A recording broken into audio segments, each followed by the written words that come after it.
Punjabi radio USA ਸੁਣ ਰਹੇ ਸਾਰੇ ਹੀ ਮਾਣਯੋਗ ਅਤੇ ਸਤਿਕਾਰਤ ਸਰੋਤਿਆਂ ਨੂੰ ਪੰਜਾਬੀ ਰੇਡੀਓ USA ਦੀ ਟੀਮ ਅਤੇ ਮੇਰੇ ਰਾਜਕਨਵੀਰ ਸਿੰਘ ਵੱਲੋਂ ਆਪ ਜੀ ਨੂੰ ਬਹੁਤ ਹੀ ਪਿਆਰ ਸਤਿਕਾਰ ਸਹਿਤ ਦੋਨੋਂ ਹੱਥ ਜੋੜ ਕੇ ਨਿੱਘੀ ਜਿਹੀ ਸਤਿ ਸ੍ਰੀ ਅਕਾਲ। ਸਭ ਨੂੰ ਜੀ ਆਇਆਂ ਨੂੰ ਆਖਦੇ ਹਾਂ। ਸਰੋਤੇ ਪ੍ਰੋਗਰਾਮ ਲੈ ਕੇ ਹਾਜ਼ਰ ਹੋ ਚੁੱਕੇ ਹਾਂ। ਪ੍ਰੋਗਰਾਮ ਖਬਰ 'ਤੇ ਨਜ਼ਰ, ਜਿਸ ਦੇ ਵਿੱਚ ਅਸੀਂ ਤੁਹਾਨੂੰ ਪੰਜਾਬ ਭਾਰਤ ਦੀਆਂ ਖਬਰਾਂ ਦੇ ਨਾਲ ਜਿਹੜੇ ਜੀ ਸਾਂਝ ਪਾਉਂਦੇ ਹਾਂ। ਸਾਡੇ ਨਾਲ ਅੱਜ ਦੇ ਪ੍ਰੋਗਰਾਮ ਦੇ ਵਿੱਚ ਜੁੜਦੇ ਨੇ ਬਲਤੇਜ ਪੰਨੂ ਜੀ, ਸਾਡੇ ਨਾਲ ਪਟਿਆਲਾ ਸਟੂਡੀਓਜ਼ ਤੋਂ ਜੁੜ ਚੁੱਕੇ ਨੇ। ਬਲਤੇਜ ਪੰਨੂ ਜੀ, ਨਿੱਘੀ ਜੀ ਆਇਆਂ ਨੂੰ ਸਤਿ ਸ੍ਰੀ ਅਕਾਲ। ਸਤਿ ਸ਼੍ਰੀ ਅਕਾਲ ਜੀ, ਧੰਨਵਾਦ, ਬਹੁਤ ਮਿਹਰਬਾਨੀ ਜੀ। ਸਾਡੇ ਅੱਜ ਦੇ ਪ੍ਰੋਗਰਾਮ ਖਬਰ 'ਤੇ ਨਜ਼ਰ ਨੂੰ ਸਪਾਂਸਰ ਕਰਦੇ ਨੇ ਖਾਲਸਾ ਇੰਸ਼ੋਰੈਂਸ ਏਜੰਸੀ ਵਾਲੇ, ਜਿਨ੍ਹਾਂ ਦੇ ਕੋਲੋਂ ਤੁਸੀਂ ਹਰ ਤਰ੍ਹਾਂ ਦੀ ਇੰਸ਼ੋਰੈਂਸ ਕਰਵਾ ਸਕਦੇ ਹੋ। ਇਹਨਾਂ ਦਾ ਫ਼ੋਨ ਨੰਬਰ 408272 2500 4082722500। ਇਸ ਦੇ ਨਾਲ ਗੁਰਦੀਪ ਸਿੰਘ ਵਿਰਦੀ, ਪ੍ਰੀਤਮ ਸਿੰਘ ਤਲਵਿੰਦਰ ਸਿੰਘ ਗਿੱਲ, ਸਤਨਾਮ ਸਿੰਘ ਸ਼ੇਰਗਿੱਲ, ਜਾਫੀ Singh, Sukha Singh, Punjabi American senior citizen centre Bakersfield, Navjot Kaur Kaloti Yuba city, ਇਹਨਾਂ ਸਾਰਿਆਂ ਦਾ ਬਹੁਤ ਬਹੁਤ ਧੰਨਵਾਦ। ਜੇ ਤੁਸੀਂ ਜਾਂ ਕੋਈ ਹੋਰ ਕਾਰੋਬਾਰ ਇਸ ਪ੍ਰੋਗਰਾਮ ਨੂੰ ਸਪਾਂਸਰ ਕਰਨਾ ਚਾਹੁੰਦੇ ਹੋ, ਉਸ ਦੇ ਲਈ ਸੰਪਰਕ ਕਰ ਸਕਦੇ ਹੋ ਨੰਬਰ 408 722 7698 4087227698 ਦੇ ਉੱਤੇ। ਅਤੇ ਬਲਤੇਜ ਪੰਨੂ ਜੀ, ਗੱਲਬਾਤ ਦੇ ਸਿਲਸਿਲੇ 'ਚ ਸ਼ੁਰੂ ਕਰਦੇ। ਦੁਰਾਹੇ ਦੇ ਵਿੱਚ ਇੱਕ ਅਮੋਨੀਆ ਗੈਸ ਨਾਲ ਭਰਿਆ ਟਰੱਕ ਆ, ਉਹ ਫਲਾਈਓਵਰ ਦੇ ਵਿੱਚ ਵੱਜਾ ਅਤੇ ਅਮੋਨੀਆ ਗੈਸ ਲੀਕ ਹੋ ਗਈ। ਜੀ ਬਿਲਕੁਲ, ਐਕਚੁਅਲੀ ਇਹ ਜਿਹੜਾ ਨਹਿਰ ਦੇ ਰਸਤੇ ਆ ਰਿਹਾ, ਜਿਹੜਾ ਥੱਲਿਓਂ ਦੀ ਲੰਘ ਰਿਹਾ ਸੀਗਾ ਜੀ, ਫਲਾਈਓਵਰ ਦੇ ਉੱਚਾ ਹੋਣ ਕਰਕੇ ਜਿਹੜਾ ਜੀ ਫਲਾਈਓਵਰ ਦੇ ਉੱਪਰੋਂ ਜਿਹੜਾ ਇਹ ਫਸ ਗਿਆ। ਉਹਦੇ ਨਾਲ ਜਿਹੜਾ ਇਹਦੇ ਵਿੱਚ ਗੈਸ ਸੀਗੀ, ਟੈਂਕਰ ਜਿਹੜਾ ਸੀਗਾ, ਉਹ ਲੀਕ ਹੋਣਾ ਸ਼ੁਰੂ ਹੋ ਗਿਆ ਜੀ। ਜੋ ਇਹ ਜਿਹੜੀ ਇਹਦੀ ਸਮੈਲ ਜਿਹੜੀ ਸੀ ਉਹ ਫੈਲਣੀ ਸ਼ੁਰੂ ਹੋਈ ਤੇ ਲੋਕਾਂ ਦੇ ਵਿੱਚ ਭੱਜ ਦੌੜ ਜਿਹੜੀ ਸੀਗੀ ਉਹ ਮਚ ਗਈ। ਲੋਕ ਜਿਹੜੇ ਖੁੱਲੀਆਂ ਥਾਵਾਂ ਵੱਲ ਨੂੰ ਇਕੱਠੇ ਹੋਣੇ ਸ਼ੁਰੂ ਹੋ ਗਏ। ਗੁਰਦੁਆਰੇ ਜਿਹੜੇ ਨਜ਼ਦੀਕ ਨੇ ਜੀ, ਉਹਨਾਂ ਸਾਰਿਆਂ ਤੋਂ ਅਨਾਊਂਸਮੈਂਟ ਜਿਹੜੀਆਂ ਸੀਗੀਆਂ ਉਹ ਹੋਣੀਆਂ ਸ਼ੁਰੂ ਹੋ ਗਈਆਂ। ਲੋਕਾਂ ਦੇ ਵਿੱਚ ਪੈਨਿਕ ਜਿਹੜਾ ਸੀਗਾ ਵੱਡੀ ਗਿਣਤੀ ਦੇ ਵਿੱਚ ਕ੍ਰੀਏਟ ਹੋ ਗਿਆ। ਬੇਸ਼ੱਕ ਅਜੇ ਜਿਹੜਾ ਜੀ ਬਹੁਤੀਆਂ ਸਪਸ਼ਟ ਖਬਰਾਂ ਤਾਂ ਨਹੀਂ ਆ ਰਹੀਆਂ, ਕਿਉਂਕਿ ਇਹ ਵਾਕਿਆ ਜਿਹੜਾ ਜੀ ਉਹ ਰਾਤ ਦਾ ਹੈ ਔਰ 6 ਜਿਹੜੀਆਂ ਡੈਥ ਨੇ ਉਹ ਤਕਰੀਬਨ ਕਨਫਰਮ ਜਿਹੜੀਆਂ ਆ ਰਹੀਆਂ ਨੇ, ਜਦੋਂ ਕਿ ਜਿਹੜੇ ਅਨਕਨਫਰਮਡ ਖਬਰਾਂ ਨੇ ਉਹ ਡੈਥ ਬਹੁਤ ਦੱਸ ਰਹੀਆਂ ਨੇ। ਇਹਦੇ ਨਾਲ 2 ਦਰਜਨ ਦੇ ਕਰੀਬ ਜਿਹੜੇ ਲੋਕ ਨੇ ਉਹ ਹਸਪੀਟਲਾਂ ਦੇ ਵਿੱਚ ਦਾਖਲ ਹੋਣ ਦੀਆਂ ਖਬਰਾਂ ਵੀ ਜਿਹੜੀਆਂ ਉਹ ਆ ਰਹੀਆਂ ਨੇ। ਇਸ ਗੈਸ ਦੇ ਜਿਹੜੇ ਰਿਸਣ ਦੇ ਉੱਤੇ ਸੀਗਾ, ਉਹ ਲੇਟੈਸਟ ਖਬਰਾਂ ਦੇ ਮੁਤਾਬਕ, ਮੇਰੀ 10 ਮਿੰਟ ਪਹਿਲਾਂ ਹੀ ਗੱਲ ਜਿਹੜੀ ਉੱਥੇ ਹੋਈ ਪੱਤਰਕਾਰ ਦੇ ਜਿਹੜੇ ਉਹਨਾਂ ਦੇ ਨਾਲ, ਉਹਨਾਂ ਨੇ ਦੱਸਿਆ ਕਿ ਇਹਦੇ ਉੱਤੇ ਕਾਬੂ ਤਾਂ ਜਿਹੜਾ ਜੀ ਪਾ ਲਿਆ ਗਿਆ, ਪਰ ਇਹ ਕਿਉਂਕਿ ਜਿਹੜੀ ਵਸੋਂ ਵਾਲਾ ਏਰੀਆ ਹੈ, ਉੱਥੇ ਏਡੀ ਛੇਤੀ ਗਿਣਤੀ ਨਹੀਂ ਕੀਤੀ ਜਾ ਸਕਦੀ ਕਿ ਕਿੰਨੇ ਲੋਕਾਂ ਦੇ ਉੱਤੇ ਇਹਦਾ ਇਫੈਕਟ ਹੋਇਆ, ਕਿੰਨੇ ਲੋਕ ਜਿਹੜੇ ਉਹ ਹਸਪੀਟਲਾਂ ਦੇ ਵਿੱਚ ਦਾਖਲ ਨੇ। ਮਰਨ ਵਾਲਿਆਂ ਦੀ ਗਿਣਤੀ ਜਿਹੜੀ ਆ ਜੀ ਵੱਖ-ਵੱਖ ਸੂਤਰਾਂ ਦੇ ਮੁਤਾਬਕ ਵੱਧ ਸਕਦੀ ਹੈ ਜੀ। ਜੀ ਜੀ। ਅਤੇ ਇਹ ਜਿਹੜੀ ਕੱਲ੍ਹ ਦੀ ਰਾਤ ਆ, ਕੋਈ ਜ਼ਿਆਦਾ ਵਧੀਆ ਨਹੀਂ ਰਹੀ। ਸੜਕ ਦੇ ਉੱਤੇ ਇੱਕ ਹੋਰ ਵੱਡੀ ਦੁਰਘਟਨਾ ਹੋਈ, ਬੱਸ ਪਲਟੀ, 15 ਜਣਿਆਂ ਦੀ ਮੌਤ। ਜੀ 47 ਬੰਦੇ ਇਹਦੇ ਵਿੱਚ ਜਿਹੜੇ ਉਹ ਜ਼ਖਮੀ ਹੋਏ ਨੇ ਔਰ ਜਿਹੜੇ ਮਰਨ ਵਾਲੇ ਨੇ ਉਹਨਾਂ ਦੇ ਵਿੱਚ ਫਰੀਦਕੋਟ ਦੇ ਵਸਣ ਵਾਲੇ ਇੱਕ ਹਸਬੈਂਡ ਵਾਈਫ ਜਿਹੜੇ ਉਹ ਵੀ ਸ਼ਾਮਲ ਨੇ ਜੀ। 15 ਸਵਾਰੀਆਂ ਦੀ ਜਿਹੜੀ ਮੌਤ ਹੈ ਇਹਦੇ ਵਿੱਚ ਹੋਈ ਹੈ ਜੀ। ਇਹ ਨਵਾਂ ਸ਼ਹਿਰ ਫਗਵਾੜਾ ਜਿਹੜੀ ਮੇਨ ਸੜਕ ਹੈ, ਉਹਦੇ ਬਹਿਰਾਮ ਦੇ ਕੋਲੇ ਇਹ ਪ੍ਰਾਈਵੇਟ ਬੱਸ ਓਂਕਾਰ ਸਰਵਿਸ ਦੀ ਜਿਹੜੀ ਸੀਗੀ ਜੀ, ਕਿਸੇ ਹੋਰ ਬੱਸ ਨੂੰ ਟੇਕ ਓਵਰ ਕਰਨ ਦੇ ਚੱਕਰ ਦੇ ਵਿੱਚ ਤੇਜ਼ ਰਫ਼ਤਾਰ ਸੀਗੀ ਤੇ ਇਹ ਜਾ ਕੇ ਜਿਹੜੀ ਆ ਜੀ ਇੱਕ ਦਰਖਤ ਦੇ ਨਾਲ ਟਕਰਾ ਗਈ, ਜਿਹਦੇ ਕਰਕੇ ਇਹ ਵੱਡਾ ਹਾਦਸਾ ਜਿਹੜਾ ਜੀ ਉਹ ਵਾਪਰਿਆ ਹੈ ਜੀ। ਹਾਦਸਾ ਇੰਨਾ ਭਿਆਨਕ ਜਿਹੜਾ ਦੱਸਿਆ ਜਾਂਦਾ ਜੀ ਕਿ ਬੱਸ, ਜਦੋਂ ਤੁਸੀਂ ਅੰਦਾਜ਼ਾ ਲਾਓ ਕਿੰਨੀ ਸਪੀਡ ਦੇ ਉੱਤੇ ਹੋਊਗੀ, ਦਰਖਤ ਦੇ ਵਿੱਚ ਵੱਜਣ ਦੇ ਨਾਲ ਪੂਰਨ ਜਿਹੜੀ ਸੀ ਇਹ ਚਕਨਾਚੂਰ ਹੋ ਗਈ ਜੀ ਬੱਸ।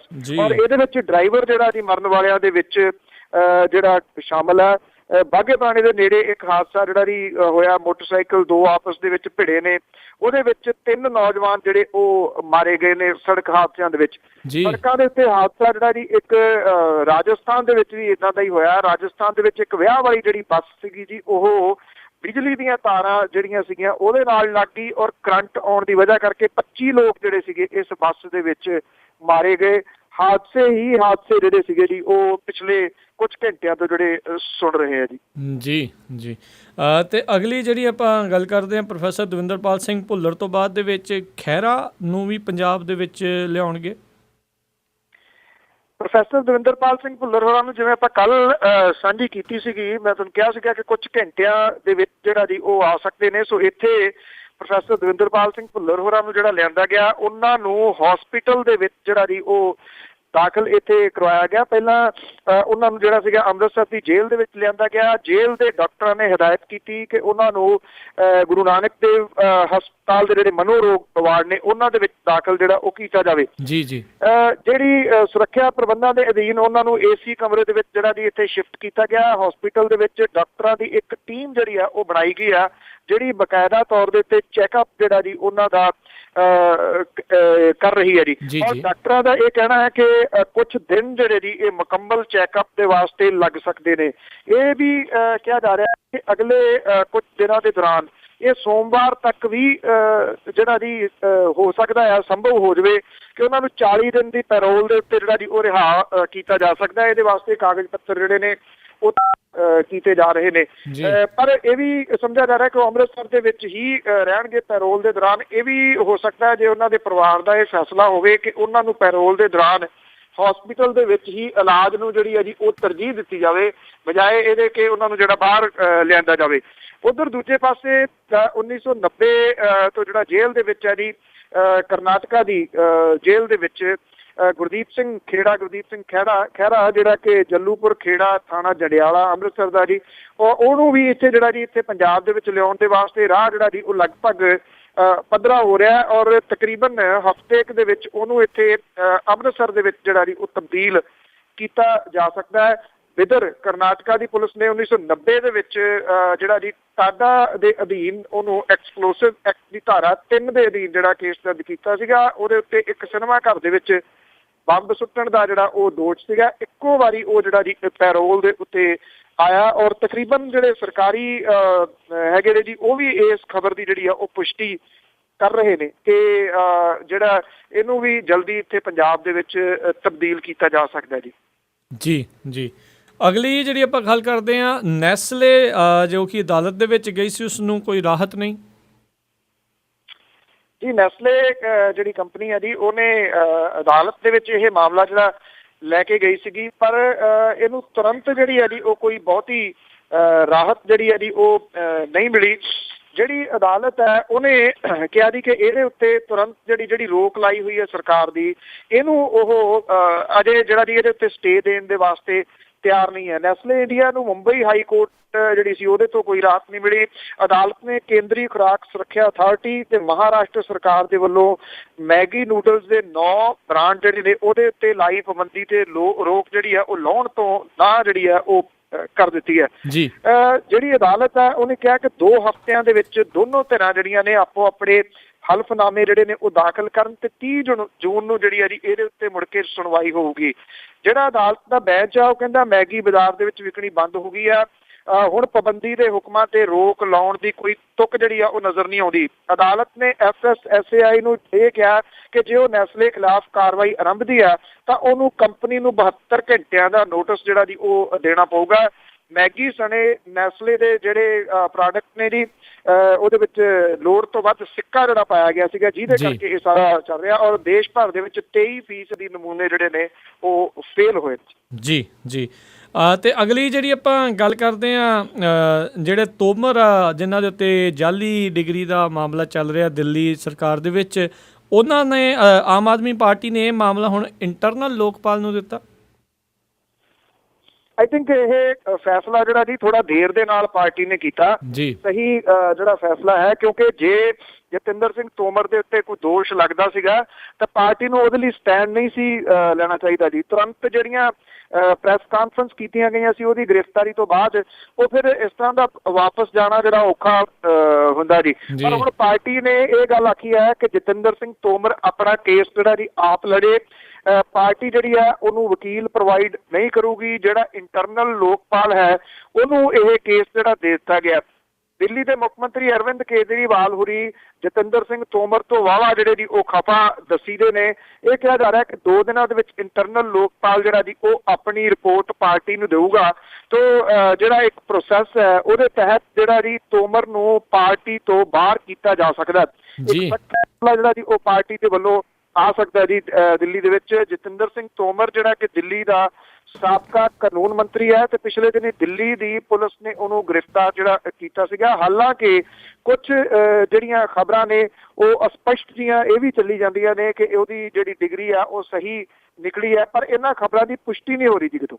ਜੀ ਜੀ ਜੀ ਬਿਲਕੁਲ, ਜਿੱਦਾਂ ਤੁਸੀਂ ਕਿਹਾ ਵੀ ਇਹਨਾਂ ਨੇ ਥੋੜ੍ਹੀ ਦੇਰੀ ਜਿਹੜੀ ਆ ਕੀਤੀ ਆ, ਅਤੇ ਜਿਸ ਤਰੀਕੇ ਨਾਲ ਪਹਿਲੋਂ ਕਹਿੰਦੇ ਰਹੇ ਆਮ ਆਦਮੀ ਪਾਰਟੀ ਵਾਲੇ ਜੇ ਕੋਈ ਇੱਦਾਂ ਦਾ ਲੱਭਦਾ ਤਾਂ ਉਹਨਾਂ ਨੂੰ ਪਾਰਟੀ 'ਚੋਂ ਉਹ ਪਹਿਲੋਂ ਹੀ ਬਾਹਰ ਕੱਢ ਦਿੰਦੇ ਰਹੇ ਆ। ਅਤੇ ਅਗਲੀ ਜਿਹੜੀ ਆਪਾਂ ਗੱਲ ਕਰਦੇ ਹਾਂ, ਕਿਸਾਨਾਂ ਦੀਆਂ ਖੁਦਕੁਸ਼ੀਆਂ ਰੁਕਣ ਦਾ ਨਾਮ ਨਹੀਂ ਲੈ ਰਹੀਆਂ। ਇੱਕ ਹੋਰ ਕਿਸਾਨ ਵੱਲੋਂ ਖੁਦਕੁਸ਼ੀ।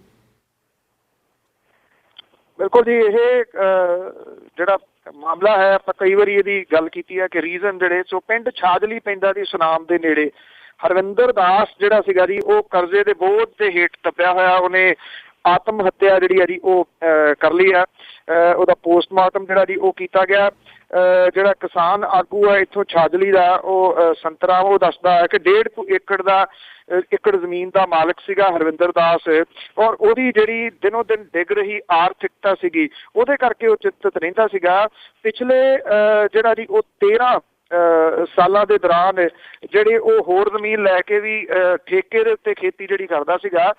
ਪਿਛਲੇ ਸਾਲ ਜਿਹੜੀ ਕੁਦਰਤੀ ਮਾਰ ਪਈ ਉਹਦੇ ਕਰਕੇ ਉਦੋਂ ਤੋਂ ਉਹਨੇ ਜ਼ਮੀਨ ਲੈਣੀ ਜਿਹੜੀ ਉਹ ਬੰਦ ਕਰ ਦਿੱਤੀ ਸੀਗੀ। ਉਹ 2 ਧੀਆਂ ਦਾ ਪਿਓ ਸੀਗਾ ਜੀ, ਔਰ ਢਿੱਡ ਭਰਨ ਦੇ ਵਾਸਤੇ ਖੇਤੀ ਦੇ ਨਾਲ ਨਾਲ ਹੁਣ ਉਹ ਮਜ਼ਦੂਰੀ ਵੀ ਕਰਦਾ ਸੀਗਾ। ਹਰਵਿੰਦਰ ਦੇ ਸਿਰ 6 ਲੱਖ ਰੁਪਏ ਦਾ ਸਰਕਾਰੀ ਤੇ ਗੈਰ ਸਰਕਾਰੀ ਕਰਜ਼ਾ ਜਿਹੜਾ ਉਹ ਚੜ੍ਹ ਗਿਆ ਸੀਗਾ। ਉਹਨੇ ਆਪਣੇ ਸੌਣ ਵਾਲੇ ਕਮਰੇ ਦੇ ਵਿੱਚ ਜਿਹੜੀ ਆ ਜੀ ਜ਼ਹਿਰੀਲੀ ਕੋਈ ਦਵਾਈ ਜਿਹੜੀ ਆ ਜੀ ਉਹ ਪੀ ਕੇ ਉਹਨੇ ਜਿਹੜਾ ਸੀਗਾ ਜੀ ਇਹ ਆਪਣੀ ਖੁਦਕੁਸ਼ੀ ਜਿਹੜੀ ਉਹ ਕਰ ਲਈ। ਔਰ ਜਿਹੜੀ ਉਹਦੀ ਪਤਨੀ ਸੀਗੀ ਉਹ ਪੇਕੇ ਗਈ ਹੋਈ ਸੀਗੀ ਇਸ ਮੌਕੇ ਦੇ ਉੱਤੇ, ਭਾਵ ਕਿ ਜੇ ਉਹ ਕਿਸੇ ਨਾਲ ਗੱਲ ਕਰਦਾ ਤੇ ਹੋ ਸਕਦਾ ਸੀਗਾ ਕਿ ਆਹ ਕੁਝ ਜਿਹੜਾ ਉਹ ਨਾ ਵਾਪਰਦਾ। ਉਧਰ ਖਡੂਰ ਸਾਹਿਬ ਦੇ ਨੇੜੇ ਪੈਂਦਾ ਜੀ ਇੱਕ ਪਿੰਡ ਕੱਲਾ, ਉੱਥੋਂ ਦੇ ਕਿਸਾਨ ਨੇ ਵੀ ਕਰਜ਼ੇ ਦੇ ਕਰਕੇ ਜਿਹੜੀ ਆ ਜੀ ਉਹ ਖੁਦਕੁਸ਼ੀ ਕਰ ਲਈ ਆ। ਉਹਨੇ ਆਪਣਾ ਕਰਜ਼ਾ ਲਾਉਣ ਲਈ 2 ਕਨਾਲਾਂ ਜ਼ਮੀਨ ਵੇਚੀ ਵੀ ਸੀਗੀ, ਪਰ ਕਰਜ਼ਾ ਜਿਹੜਾ ਸੀਗਾ ਉਹ ਨਹੀਂ ਉਤਰਿਆ। ਇਹ 2 ਖੁਦਕੁਸ਼ੀਆਂ ਜਿਹੜੀਆਂ ਜੀ ਪਿਛਲੇ 24 ਘੰਟੇ ਦੇ ਦੌਰਾਨ ਪੰਜਾਬ ਦੇ ਵਿੱਚ ਹੋਰ ਹੋ ਗਈਆਂ ਨੇ ਜੀ। ਜੀ ਜੀ ਅਗਲੀ ਗੱਲ ਕਰਦੇ ਹਾਂ, ਸ਼੍ਰੀ ਅਨੰਦਪੁਰ ਸਾਹਿਬ ਜੀ ਦੀ ਸਥਾਪਨਾ ਦਿਵਸ ਦੇ ਮੌਕੇ ਦੇ ਉੱਤੇ ਜਿਹੜਾ ਇਕੱਠ ਰੱਖਿਆ ਗਿਆ ਆ ਉਸ ਦੇ ਵੱਲੋਂ ਪ੍ਰਕਾਸ਼ ਬਾਦਲ ਹੁਣਾਂ ਦੇ ਵੱਲੋਂ ਕਹਿੰਦੇ ਆ ਜੀ ਸਾਰੀ ਸਰਕਾਰੀ ਮਸ਼ੀਨਰੀ ਲਾ ਦਿੱਤੀ ਗਈ ਆ। ਵਿਸ਼ੇਸ਼ ਹਦਾਇਤਾਂ ਨੇ 3000 ਬੱਸਾਂ ਭਰ ਕੇ ਲਿਆਓ। ਇਹ ਜਿਹੜੀ ਮੀਟਿੰਗ ਕੀਤੀ ਗਈ ਆ ਡਿਪਟੀ ਕਮਿਸ਼ਨਰਾਂ ਦੇ ਨਾਲ, ਉਹਨਾਂ ਨੂੰ ਇਹ ਹਦਾਇਤਾਂ ਜਿਹੜੀਆਂ ਉਹ ਜਾਰੀ ਕੀਤੀਆਂ ਗਈਆਂ ਨੇ। ਸਾਰੀ ਸਰਕਾਰੀ ਮਸ਼ੀਨਰੀ ਜਿਹੜੀ ਹੈ ਜੀ ਉਹ ਝੋਕ ਦਿੱਤੀ ਗਈ ਆ। 350 ਸਾਲਾ ਜਿਹੜਾ ਸਥਾਪਨਾ ਦਿਵਸ ਮਨਾਇਆ ਜਾ ਰਿਹਾ, ਜਿੱਥੇ ਕਿ ਨਰਿੰਦਰ ਮੋਦੀ ਹੋਰਾਂ ਨੂੰ ਉਚੇਚੇ ਤੌਰ ਦੇ ਉੱਤੇ ਸੱਦਾ ਦਿੱਤਾ ਇਹਨੂੰ ਕਾਮਯਾਬ ਕਰਨ ਦੇ ਵਾਸਤੇ। ਪ੍ਰਕਾਸ਼ ਸਿੰਘ ਬਾਦਲ ਹੋਰਾਂ ਨੇ ਇਸ ਮੀਟਿੰਗ ਦੇ ਵਿੱਚ ਇਹ ਗੱਲ ਆਖੀ ਹੈ ਕਿ ਇਹ ਸਮਾਗਮ ਸਰਕਾਰੀ ਪੱਧਰ ਦੇ ਉੱਤੇ ਮਨਾਇਆ ਜਾ ਰਿਹਾ, ਇਸ ਕਰਕੇ ਭਾੜੇ ਵਗੈਰਾ ਦੀ ਜਿਹੜੀ ਅਦਾਇਗੀ ਆ ਉਹ ਸਰਕਾਰੀ ਖਜ਼ਾਨੇ ਦੇ ਵਿੱਚੋਂ ਕੀਤੀ ਜਾਵੇ। ਜਿਹੜੇ ਮੁੱਖ ਮੰਤਰੀ ਪ੍ਰਕਾਸ਼ ਸਿੰਘ ਬਾਦਲ ਹੋਰੀ ਨੇ ਉਹ ਪੰਥਕ ਏਜੰਡੇ ਵੱਲ ਨੂੰ ਜਿਹੜਾ ਜੀ ਆ ਰਹੇ ਨੇ, ਔਰ ਇੱਕ ਤਾਂ ਸ਼੍ਰੋਮਣੀ ਗੁਰਦੁਆਰਾ ਪ੍ਰਬੰਧਕ ਕਮੇਟੀ ਦਾ ਅੰਨਾ ਪੈਸਾ ਜਿਹੜਾ ਜੀ ਉਹ ਲਾਇਆ ਜਾ ਰਿਹਾ ਇੱਥੇ ਅਨੰਦਪੁਰ ਸਾਹਿਬ ਦੇ ਵਿੱਚ, ਉਹਨੂੰ ਚਿੱਟੀ ਕਲੀ ਕਰਨ ਦੇ ਉੱਤੇ, ਬਾਕੀ ਥਾਵਾਂ ਦੇ ਉੱਤੇ, ਔਰ ਸਰਕਾਰੀ ਤੌਰ ਦੇ ਉੱਤੇ ਉਹ ਇਹਦਾ ਲਾਹਾ ਜਿਹੜਾ ਜੀ ਉਹ ਲੈਣਾ ਚਾਹੁੰਦੇ ਨੇ। 3000 ਬੱਸਾਂ ਜਦੋਂ ਪੰਜਾਬ ਦੇ ਵਿੱਚੋਂ ਫੜੀਆਂ ਜਾਣਗੀਆਂ, ਔਰ ਕਿਹਨੇ ਅਦਾਇਗੀ ਉਹਨਾਂ ਨੂੰ ਦੇਣੀ ਹੈ ਜੀ? ਖਜ਼ਾਨੇ ਚੋਂ ਪੈਸੇ ਤਾਂ ਕਢਾ ਲਏ ਜਾਂਦੇ ਨੇ, ਇਹਨਾਂ ਨੂੰ ਤੇਲ ਦੇ ਪੈਸੇ ਵੀ ਨਹੀਂ ਮਿਲਦੇ ਜੀ, ਪੱਲਿਓ ਪਵਾਉਣਾ ਪੈਂਦਾ। ਤੇ ਜੇ ਕੋਈ ਡੀਟੀਓ ਨੂੰ ਨਾ ਕਰਦਾ ਉਹਨੂੰ ਪਤਾ ਫਿਰ ਅਗਲੇ ਦਿਨ ਚਲਾਨਾਂ ਦੀ ਜਿਹੜੀ ਆ ਜੀ ਉਹ ਲਾਈਨ ਲੱਗ ਜਾਣੀ ਹੈ। ਤੇ ਦੂਜਾ ਇਹਦਾ ਜਿਹੜਾ ਜੀ ਪੱਖ ਹਮੇਸ਼ਾ ਹੀ ਜਿਹੜਾ ਸਾਹਮਣੇ ਆਉਂਦਾ ਕਿ ਇਹ ਜਿਹੜੀਆਂ ਬੱਸਾਂ ਨੇ ਬਾਦਲ ਪਰਿਵਾਰ ਦੀਆਂ ਨਹੀਂ ਫੜੀਆਂ ਜਾਂਦੀਆਂ, ਉਹ ਫਿਰ ਘੂਕਦੀਆਂ ਫਿਰਦੀਆਂ ਨੇ ਉਸ ਦਿਨ ਸੜਕਾਂ ਦੇ ਉੱਤੇ, ਔਰ ਦੂਰੀ ਕਮਾਈ ਜਿਹੜੀ ਹੈ ਜੀ ਉਹ ਕਰਦੀਆਂ ਨੇ। ਸੋ ਇੱਕ ਵਾਰੀ ਫਿਰ ਇਹ ਜਿਹੜਾ ਜੀ 350 ਸਾਲਾ ਸਮਾਗਮ ਅਨੰਦਪੁਰ ਸਾਹਿਬ ਦੇ ਵਿੱਚ ਪੰਥਕ ਏਜੰਡੇ ਦੇ ਉੱਤੇ ਹੈ ਬਾਦਲ ਸਾਹਿਬ ਦੇ, ਉਹਦੇ ਵਿੱਚ ਉਹ ਦੋਨਾਂ ਹੱਥਾਂ ਦੇ ਵਿੱਚ ਉਹਨਾਂ ਦੇ ਲੱਡੂ ਜਿਹੜੇ ਨੇ ਉਹ ਹੋਣਗੇ।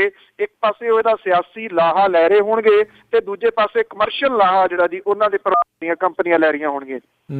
ਜੀ ਬਿਲਕੁਲ ਬਿਲਕੁਲ। ਸੋ ਇਹ ਪਤਾ ਨਹੀਂ ਪੰਥਕ ਏਜੰਡਾ ਕਿਸ ਤਰੀਕੇ ਦੇ ਨਾਲ ਆ, ਜਿੱਥੇ ਮੋਦੀ ਹੁਣਾਂ ਨੂੰ ਬੁਲਾ ਕੇ ਸ਼੍ਰੀ ਅਨੰਦਪੁਰ ਸਾਹਿਬ ਵਿਖੇ ਉਸ ਦੀ ਸਥਾਪਨਾ ਦੇ ਦਿਨ ਨੂੰ ਮਨਾਇਆ ਜਾਵੇਗਾ। ਅਗਲੀ ਜਿਹੜੀ ਗੱਲ ਕਰਦੇ ਹਾਂ, ਚੰਡੀਗੜ੍ਹ ਦੇ ਬਹੁਤ ਚਰਚਿਤ ਰੌਕ ਗਾਰਡਨ ਦੇ ਨਿਰਮਾਤਾ ਨੇਕ ਚੰਦ, ਉਹਨਾਂ ਦਾ ਅੱਜ ਅੰਤਿਮ ਸੰਸਕਾਰ। ਜੀ ਅੱਜ ਉਹਨਾਂ ਦਾ ਅੰਤਿਮ ਸੰਸਕਾਰ ਜਿਹੜਾ ਜੀ ਉਹ ਕੀਤਾ ਜਾਊਗਾ। ਆਈ ਥਿੰਕ ਇੱਕ ਬੜੀ ਵਧੀਆ ਸ਼ਖਸੀਅਤ ਸਨ ਜੀ। ਉਹ ਜਿਹੜਾ ਰਹਿੰਦ ਖੂੰਹਦ ਆ ਉਹਦੇ ਤੋਂ ਉਹਨਾਂ ਨੇ ਉਹਨੂੰ ਵਰਤੋਂ ਦੇ ਵਿੱਚ ਕਿਵੇਂ ਲਿਆਉਣਾ ਜੀ, ਇਹ ਉਹਨਾਂ ਦੀ ਜਿਹੜੀ ਕਲਾਕ੍ਰਿਤੀ ਆ ਉਹ ਰੌਕ ਗਾਰਡਨ ਦੇ ਰੂਪ ਦੇ ਵਿੱਚ ਜਿਹੜੀ ਆ ਜੀ ਉਹ ਦੇਖੀ ਜਾ ਸਕਦੀ ਹੈ। ਇਹ ਕਿਹਾ ਜਾਂਦਾ ਜੀ ਕਿ ਉਹਨੂੰ ਜਿਹੜਾ ਇਹ ਟੁੱਟ ਭੱਜ ਤੋਂ ਪੁਤਲੇ ਬਣਾਉਣ ਦਾ ਜਿਹੜਾ ਸੀਗਾ ਉਹ ਫੁਰਨਾ ਉਦੋਂ ਫੁਰਿਆ ਜਦੋਂ ਉਹ ਰੋਡ ਇੰਸਪੈਕਟਰ ਵਜੋਂ ਚੰਡੀਗੜ੍ਹ ਦੇ ਵਿੱਚ ਜਿਹੜੀ ਸੀ ਉਹ ਨੌਕਰੀ ਕਰਨ ਲੱਗੇ ਸੀਗੇ। ਤੇ ਉਹਨਾਂ ਨੇ ਸੁਖਨਾ ਨਦੀ ਦੇ ਨੇੜੇ ਤੇੜੇ ਤੋਂ ਪੱਥਰ ਜਿਹੜੇ ਸੀ ਉਹ ਇਕੱਠੇ ਕਰਨੇ ਸ਼ੁਰੂ ਕੀਤੇ। ਉਹ ਸਾਈਕਲ ਦੇ ਉੱਤੇ ਸਾਰਾ ਕੁਝ ਜਿਹੜਾ ਜੀ ਉਹ ਕਰਦੇ ਰਹੇ ਤੇ ਭੱਠੇ ਦੇ ਵਿੱਚੋਂ ਬਚੀ ਫਾਲਤੂ ਸਮੱਗਰੀ ਦੇ ਨਾਲ ਸੀਮੈਂਟ ਨਾਲ ਚੜਾਈ ਕਰਕੇ ਜਿਹੜੀ ਸੀ ਉਹਨਾਂ ਨੇ ਕੰਧ ਉਸਾਰੀ ਤੇ ਹੌਲੀ ਹੌਲੀ ਜਿਹੜਾ ਸੀਗਾ ਅੱਜ ਦੇ ਰੂਪ ਦੇ ਵਿੱਚ ਰੌਕ ਗਾਰਡਨ ਜਿਹੜਾ ਸੀਗਾ ਉਹ ਸਾਹਮਣੇ ਆਇਆ ਜੀ। 90 ਸਾਲ ਦੀ ਉਮਰ ਦੇ ਵਿੱਚ ਉਹਨਾਂ ਦਾ ਕੱਲ ਜਿਹੜਾ ਉਹ ਦੇਹਾਂਤ ਹੋ ਗਿਆ ਸੀਗਾ, ਮਾਫ ਕਰਨਾ। ਸੋ ਜਿਹੜਾ ਇਹ ਅੱਜ ਉਹਨਾਂ ਦਾ ਅੰਤਮ ਸੰਸਕਾਰ ਜਿਹੜਾ ਜੀ ਉਹ ਕੀਤਾ ਜਾਊਗਾ। ਬੇਸ਼ੱਕ ਅਫਸੋਸ ਦਾ ਪ੍ਰਗਟਾਵਾ ਜਿਹੜਾ ਜੀ ਉਹ ਪ੍ਰਧਾਨ ਮੰਤਰੀ, ਮੁੱਖ ਮੰਤਰੀ ਸਾਰਿਆਂ ਨੇ ਦੇਸ਼ ਚੰਦ ਹੋਰਾਂ ਦੇ ਕੀਤਾ, ਪਰ ਆਈ ਥਿੰਕ ਅਫਸੋਸ ਕਰਨ ਦੇ ਨਾਲੋਂ ਇਹ ਇੱਕ ਸਫਲ ਜ਼ਿੰਦਗੀ ਜਿਹੜਾ ਜੀ ਉਹ ਵਿਅਕਤੀ ਜੀ ਕੇ ਗਿਆ। 90 ਸਾਲ ਦੀ ਉਮਰ ਤੱਕ ਉਹ ਜਿਹੜਾ ਜੀ ਉਹ ਜਿਉਂਦੇ ਰਹੇ ਨੇ। ਆਈ ਥਿੰਕ ਜਿਹੜੇ ਨੇਕ ਚੰਦ ਨੇ ਉਹ ਰੌਕ ਗਾਰਡਨ ਦੇ ਵਿੱਚ ਦਹਾਕਿਆਂ ਤੱਕ ਜਿਹੜਾ ਜੀ ਉਹ ਜਿਉਂਦੇ ਰਹਿਣਗੇ ਜੀ। ਬਿਲਕੁਲ ਬਿਲਕੁਲ। ਅਗਲੀ ਜਿਹੜੀ ਗੱਲ ਕਰਦੇ ਆ, ਪੇਸ਼ੀ ਭੁਗਤਾਉਣ ਦੇ ਲਈ ਮੁੰਬਈ ਲੈ ਕੇ ਜਾ ਰਹੇ ਆ ਭੋਲੇ ਨੂੰ, ਤੇ ਉਹ ਇਹ ਪੂਰਾ ਖਰਚਾ 2 ਲੱਖ 'ਚ ਪਵੇਗਾ ਪੰਜਾਬ ਪੁਲਿਸ ਨੂੰ। ਬਿਲਕੁਲ ਜੀ। ਇਹ ਐਕਚੁਅਲੀ ਪੇਸ਼ੀ ਦੇ ਸਿਲਸਿਲੇ ਦੇ ਵਿੱਚ ਜਗਦੀਸ਼ ਭੋਲੇ ਨੂੰ ਮੁੰਬਈ ਜਿਹੜਾ ਜੀ ਭੁੱਲ ਜਾਣਾ, ਇਹ ਕਿਹਾ ਜਾ ਰਿਹਾ ਜੀ ਕਿ 1.25 ਲੱਖ ਰੁਪਈਆ ਤਕਰੀਬਨ ਜਿਹੜਾ ਜੀ ਉਹ 1,15,000 ਰੁਪਈਆ ਜਿਹੜਾ ਉਹ ਤੇਲ ਦਾ ਹੀ ਇੱਥੇ ਜਿਹੜਾ ਪਊਗਾ। 3 ਵਹੀਕਲ ਜਿਹੜੇ ਨੇ ਜਿਹਦੇ ਵਿੱਚ 2 ਦਰਜਨ ਤੋਂ ਵੱਧ ਹਥਿਆਰਬੰਦ ਪੁਲਿਸ ਮੁਲਾਜ਼ਮ ਜਿਹੜੇ ਨੇ ਉਹ ਜਾਣਗੇ ਇੱਥੇ ਤੇ 2 ਲੱਖ ਰੁਪਈਏ ਦੇ ਕਰੀਬ ਜਿਹੜਾ ਖਰਚਾ ਆਊਗਾ, ਕਿਉਂਕਿ ਉਹਨਾਂ ਦੇ ਰਾਹ ਦੇ ਵਿੱਚ ਰਹਿਣ ਤੇ ਰੋਟੀ ਵਗੈਰਾ ਦਾ ਜਿਹੜਾ ਇੰਤਜ਼ਾਮ ਹੈ ਉਹ ਵੀ ਕਰਨਾ ਪਊਗਾ। ਇਹ ਕਿਹਾ ਜਾ ਰਿਹਾ ਜੀ ਕਿ ਉਹਨੂੰ ਟ੍ਰੇਨ ਦੇ ਵਿੱਚ ਨਹੀਂ ਲਿਜਾਇਆ ਜਾ ਸਕਦਾ, ਉਹਨੂੰ ਪਬਲਿਕ ਟਰਾਂਸਪੋਰਟ ਜਿਹੜੀ ਬੱਸ ਵਗੈਰਾ ਤੇ ਨਹੀਂ ਲਿਜਾਇਆ ਜਾ ਸਕਦਾ, ਉਹਨੂੰ 에ਅਰਲਾਈਨ ਦੇ ਵਿੱਚ ਨਹੀਂ ਲਿਜਾਇਆ ਜਾ ਸਕਦਾ, ਕਿਉਂਕਿ ਜਿਹੜੇ ਨਾਲ ਦੇ ਮੁਸਾਫਰ ਨੇ ਉਹਨਾਂ ਦੀ ਜਿਹੜੀ ਪੁਸ਼ਟੀ ਕਰਨੀ ਕਿ ਕੌਣ ਕੌਣ ਨੇ ਇਹ ਸੰਭਵ ਨਹੀਂ ਹੋ ਸਕਦੀ। ਇਸ ਕਰਕੇ ਪੁਲਿਸ ਦੇ ਜਿਹੜੇ ਵਹੀਕਲ ਨੇ ਉਹੀ ਜਿਹੜਾ ਜੀ ਲੈ ਕੇ ਜਾਣਗੇ ਭੋਲੇ ਨੂੰ ਮੁੰਬਈ ਦੇ ਵਿੱਚ ਇੱਕ ਪੇਸ਼ੀ ਦੀ ਖਾਤਰ। ਜਿਹੜੀ ਪਟਿਆਲੇ ਦੀ ਪੁਲਿਸ ਆ ਉਹ ਕਹਿੰਦੇ ਨੇ ਕਿ ਸਾਡੇ ਕੋਲ ਫਾਈਲ ਜਿਹੜੀ ਹੈ ਜੀ ਆਈ ਇਸ ਖਰਚੇ ਦੇ ਸੰਬੰਧ ਦੇ ਵਿੱਚ। ਹੁਣ ਦੇਖਣਾ ਇਹ ਹੋਊਗਾ ਕਿ ਇਹ ਜਦੋਂ ਇਹਦੇ ਉੱਤੇ ਸਹੀ ਜਿਹੜੀ ਹੈ ਜੀ ਉਹ ਪੈਂਦੀ ਆ ਜਾਂ ਨਹੀਂ, ਇੰਨਾ ਖਰਚਾ ਜਿਹੜਾ ਜੀ ਕਰਕੇ ਉਹ ਲਿਜਾਇਆ ਜਾ ਸਕਦਾ। ਉਂਝ ਵੈਸੇ ਜਿਹੜੀਆਂ ਅਦਾਲਤਾਂ ਨੇ ਉਹ ਜਿਹੜੀ ਪੇਸ਼ੀ ਵੀਡੀਓ ਦੇ ਰਾਹੀਂ ਪਾਈ ਜਾਂਦੀ ਆ ਉਹਨੂੰ ਵੀ ਮੰਨਦੀਆਂ ਨੇ ਜੀ। ਹੁਣ ਇਹ ਨਹੀਂ ਪਤਾ ਕਿ ਪੰਜਾਬ ਪੁਲਿਸ ਨੇ ਅਜੇ ਇਹਦੇ ਸੰਬੰਧ ਦੇ ਵਿੱਚ ਜਿਹੜੀ ਹੈ ਜੀ ਉਹ ਅਪਰੋਚ ਜਿਹੜੀ ਅਦਾਲਤ ਤੱਕ ਇਸ ਪੱਖੋਂ ਕੀਤੀ ਆ ਜਾਂ ਨਹੀਂ, ਜਾਂ ਫਿਰ ਕਈ ਵਾਰੀ ਇਹ ਵੀ ਹੁੰਦਾ ਜੀ ਕਿ ਪੁਲਿਸ ਵਾਲੇ ਜਿਹੜੇ ਉਹ ਵੀ ਆਪਣੇ ਘੁੰਮਣ ਘੁਮਾਉਣ ਦਾ ਇੰਤਜ਼ਾਮ ਜਿਹੜਾ ਜੀ ਉਹ ਬਾਹਰ ਕਰ ਲੈਂਦੇ ਨੇ। ਹਾਲਾਂਕਿ ਇਹ ਸਮਝਿਆ ਜਾ ਰਿਹਾ ਕਿ ਭੋਲਾ ਜਿਹੜਾ ਜੀ ਉਹਨੂੰ ਵੱਡਾ ਖਤਰਾ ਖੜਾ ਹੋ ਸਕਦਾ ਜਦੋਂ ਸੜਕੀ ਰਸਤੇ ਦੇ ਰਾਹੀਂ ਉਹਨੂੰ ਜਿਹੜਾ ਜੀ ਮੁੰਬਈ ਦਾ ਇੱਕ ਲੰਬਾ ਸਫ਼ਰ ਜਿਹੜੇ 1600 ਕਿਲੋਮੀਟਰ ਦੇ ਕਰੀਬ ਹੈ ਉਹ ਕਰਨਾ ਹੋਊਗਾ ਜੀ। ਬਿਲਕੁਲ ਜੀ। ਵੈਸੇ ਤਾਂ ਆਧੁਨਿਕ ਪੰਜਾਬ ਦੀਆਂ ਪੰਚਾਇਤਾਂ ਕਰ ਛੱਡੀਆਂ ਨੇ, ਇਹ ਪਤਾ ਨਹੀਂ ਕਦੋਂ ਹੋਣਗੇ। ਤੇ ਬਿਲਕੁਲ ਜਿਸ ਚੀਜ਼ ਵੱਲ ਤੁਸੀਂ ਇਸ਼ਾਰਾ ਕਰ ਰਹੇ ਹੋ ਵੀ ਇਹ ਕਾਫੀ ਲੰਬਾ ਸਫ਼ਰ ਆ ਤੇ ਕਾਫੀ ਖਤਰਨਾਕ ਇਸ ਦੇ ਲਈ ਸਾਬਤ ਹੋ ਸਕਦਾ ਆ। ਨਰਸਿੰਗ ਵਿਦਿਆਰਥਣਾਂ ਦੇ ਵੱਲੋਂ ਜਿਹੜਾ ਜ਼ੋਰਦਾਰ ਰੋਸ ਮੁਜ਼ਾਹਰਾ ਚੱਲ ਰਿਹਾ, ਕੀ ਕਾਰਨ ਆ ਜੀ? ਜਿਹੜੀਆਂ ਐਕਚੁਅਲੀ ਇਹ ਜਿਹੜਾ ਕੁਝ ਲੋਕ ਜਿਹੜੇ ਸੀਗੇ ਵੜ ਗਏ ਸੀਗੇ ਜੀ, ਸ਼ਰਾਰਤੀ ਅਨਸਰ ਜਿਹੜੇ ਉਹਨਾਂ ਦੇ ਹੋਸਟਲ ਦੇ ਵਿੱਚ ਜੀ ਤੋਂ ਉਹਨਾਂ ਦੇ ਜਦੋਂ ਸ਼ਿਕਾਇਤ ਕੀਤੀ ਤਾਂ ਉਹ ਸੁਣਵਾਈ ਨਹੀਂ ਹੋਈ, ਜਿਹਦੇ ਕਰਕੇ ਉਹਨਾਂ ਨੇ ਫਿਰ ਤੋੜ ਭੰਨ ਜਿਹੜੀ ਸੀ ਉਹ ਕਰਨੀ ਸ਼ੁਰੂ ਕਰਤੀ। ਔਰ ਪੁਲਿਸ ਨੇ ਜਦੋਂ ਦੇਖਿਆ ਜੀ ਰੋਸ ਵੱਧਦਾ ਜਾ ਰਿਹਾ ਤੇ ਫਿਰ ਜਿਹੜੇ 4 ਵਿਅਕਤੀ ਨੇੜੇ ਤੇੜੇ ਦੇ ਘਰਾਂ ਦੇ ਰਹਿਣ ਵਾਲੇ ਸਨ ਜਿਹੜੇ ਉਹ ਹੋਸਟਲ ਦੇ ਵਿੱਚ ਆਉਣ ਵਾਲੇ ਸਨ, 2 ਉਹਨਾਂ ਦੇ ਵਿੱਚੋਂ ਜਿਹੜੇ ਜੀ ਉਹ ਗ੍ਰਿਫਤਾਰ ਕੀਤੇ ਗਏ ਨੇ, 2 ਅਜੇ ਨਹੀਂ ਲੱਭੇ ਜੀ। ਤਾਂ ਸਰੋਤਿਓ ਇਹ ਸੀਗੀਆਂ ਸਾਡੀਆਂ ਅੱਜ ਦੀਆਂ ਕੁਝ ਖਬਰਾਂ ਜਿਨ੍ਹਾਂ ਬਾਰੇ ਸਾਨੂੰ ਜਾਣਕਾਰੀ ਦੇ ਰਹੇ ਸੀਗੇ ਬਲਤੇਜ ਪੰਨੂ ਜੀ। ਤੇ ਬਲਤੇਜ ਪੰਨੂ ਜੀ, ਜਾਣ ਤੋਂ ਪਹਿਲਾਂ ਅੱਜਨਾਮਾ ਕਿ ਕਰ ਲਈ ਆਸ ਸੀ ਸਾਬਕਾ ਫੌਜੀਆਂ ਨੇ, ਮੋਦੀ ਆਇਆ ਤਾਂ ਮਾਣ ਵਧਾਊ ਸਾਡਾ ਜੀ। ਕਰ ਲਈ ਆਸ ਸੀ ਸਾਬਕਾ ਫੌਜੀਆਂ ਨੇ, ਮੋਦੀ ਆਇਆ ਤਾਂ ਮਾਣ ਵਧਾਊ ਸਾਡਾ, ਪਾਈ ਪਹਿਲਿਆਂ ਨੇ ਸਾਡੀ ਕਦਰ ਨਹੀਂ, ਇਹੋ ਆਣ ਕੇ ਮੁੱਲ ਹੁਣ ਪਾਊ ਸਾਡਾ ਜੀ। ਪੇਚਾ ਪੈਨਸ਼ਨ ਦਾ ਲੱਗਾ ਨਾ ਕਿਸੇ ਬੰਨੇ, ਆਓ ਮੋਦੀ ਹੁਣ ਰੱਫੜ ਮੁਕਾਊ ਸਾਡਾ, ਬੇੜਾ ਪਾਣੀ ਦੇ ਅੰਦਰ ਪਿਆ ਝੂਲਦਾ ਹੀ, ਮੋਦੀ ਆਇਆ ਤਾਂ ਬੰਨੇ ਨੂੰ ਲਾਊ ਸਾਡਾ ਜੀ। ਮੋਦੀ ਆਇਆ ਤਾਂ ਗੱਲ ਨਹੀਂ ਬਣੀ ਕੋਈ, ਫੌਜੀ ਭਾਈ ਫਿਰ ਬੌੜੀਆਂ ਪਾਉਣ ਲੱਗੇ। ਮੋਦੀ ਆਇਆ ਤਾਂ ਗੱਲ ਨਹੀਂ ਬਣੀ ਕੋਈ, ਫੌਜੀ ਭਾਈ ਫਿਰ ਬੌੜੀਆਂ ਪਾਉਣ ਲੱਗੇ, ਸੁਣ ਕੇ ਮੋਦੀ ਪੰਜਾਬ ਵਿੱਚ ਆਉਣ ਲੱਗਾ, ਕਾਲੇ ਬਿੱਲੇ ਕਈ ਫੌਜੀ ਬਣਵਾਉਣ ਲੱਗੇ ਜੀ। ਬਹੁਤ ਬਹੁਤ ਧੰਨਵਾਦ, ਮਿਹਰਬਾਨੀ ਬਲਤੇਜ ਪੰਨੂ ਜੀ। ਤੁਸੀਂ ਸਾਡੇ ਨਾਲ ਜੁੜੇ, ਇਹਨਾਂ ਖਬਰਾਂ ਬਾਰੇ ਸਾਨੂੰ ਇਹ ਜਾਣਕਾਰੀ ਦਿੱਤੀ। ਅਗਲੇ ਬੁਲੇਟਿਨ ਤੱਕ ਲਈ ਤੁਹਾਡਾ ਬਹੁਤ ਬਹੁਤ ਧੰਨਵਾਦ। ਮਿਹਰਬਾਨੀ। ਸਤਿ ਸ਼੍ਰੀ ਅਕਾਲ। ਥੈਂਕ ਯੂ ਜੀ, ਮਿਹਰਬਾਨੀ ਜੀ, ਸਤਿ ਸ਼੍ਰੀ ਅਕਾਲ। ਸੋ ਤੇ ਇਹ ਸੀਗਾ ਸਾਡਾ ਅੱਜ ਦਾ ਪ੍ਰੋਗਰਾਮ ਖਬਰ ਤੇ ਨਜ਼ਰ। ਅੱਜ ਦਾ ਪ੍ਰੋਗਰਾਮ ਹੁਣ ਇੱਥੇ ਹੀ ਸਮਾਪਤ ਹੁੰਦਾ ਹੈ। ਹੁਣ ਮੈਨੂੰ ਰਾਜਕਨਵੀਰ ਸਿੰਘ ਨੂੰ ਵੀ ਇਜਾਜ਼ਤ ਦਿਓ। ਮੇਰੇ ਵੱਲੋਂ ਵੀ ਆਪ ਸਭ ਨੂੰ ਬਹੁਤ ਪਿਆਰ ਸਤਿਕਾਰ ਸਹਿਤ ਦੋਨੋਂ ਹੱਥ ਜੋੜ ਕੇ ਨਿੱਘੀ ਜਿਹੀ ਸਤਿ ਸ੍ਰੀ ਅਕਾਲ। ਜਿਉਂਦੇ ਵਸਦੇ ਰਹੋ, ਹੱਸਦੇ ਖੇਲਦੇ ਰਹੋ ਤੇ ਸੁਣਦੇ ਰਹੋ ਜੀ ਪੰਜਾਬੀ ਰੇਡੀਓ USA।